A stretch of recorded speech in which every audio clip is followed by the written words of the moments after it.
So when this comes across your timeline and when this comes across any of your feeds, I don't want you out here fearing something that's already a representative of yourself. All right, I don't want to hear nobody in my DMs or in the comment section talking about I'm a satanic worshiper, I'm leading people astray, all this other type of hoopla. Do some research, nigga, because I've been getting a lot of messages from a lot of Israelites and a lot of Christians and a lot of people who are just spooked out by this type of information. This is just science. That's all this is. This isn't no satanic worshiping the devil. This has nothing to do with worshiping any type of deity other than the one that you see in the mirror. That's all there is to it. This is to know thyself, not to know God. To know thyself. Know thyself and you shall then know the gods. When you're dealing with symbolism, because like I said before, they'll use a lot of symbolism, Baphomet, and all type of symbols with the hands and stuff like that, and they'll do all this type of stuff, as above so below. They'll use all type of symbols and Masonic hand gestures, and you look at them and you'll believe in this Illuminati BS. And if you read the book The Elders of Zion, which is a great book, I highly recommend that you read it. I have it on my Patreon for those who want to read it, and if you can't find it on Patreon, for those who are Patreons, and link that to you. But there's an illusion.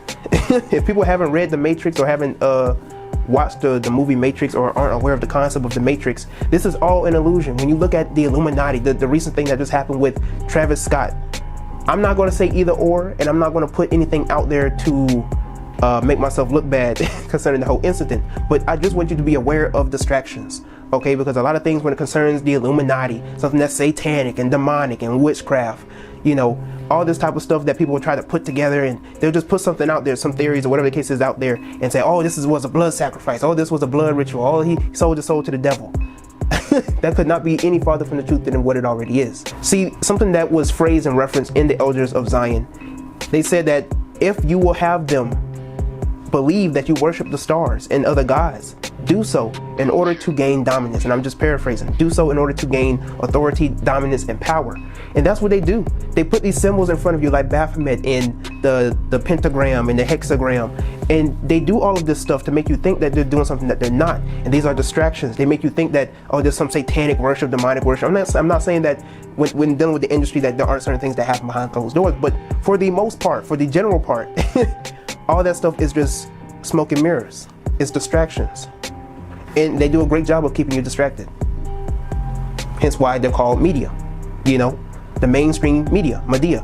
And that's the goddess of illusion. They do what they can to make you hate yourself and who you are. They put all these symbols in front of you, and these are just scientific symbols that describe your very nature as nine ether beings. So they'll put Satan in front of you, they'll put Eshu in front of you, Baphomet in front of you. They'll use all your symbols and everything in front of you to make you fear who you truly are. They'll tell you voodoo is bad and don't get into spirituality and don't study all this type of stuff and just stick to God. So they do all of this to make you fear yourself, fear your own reflection, fear your shadow. You ever what they call that day where the hedgehog the hedgehog don't look at their shadow? They try to make you fear your shadow, your deepest, darkest self, and that's what they fear. They fear you tapping into your within. They fear you tapping into your own powers, tapping into who you truly are, to knowing thyself.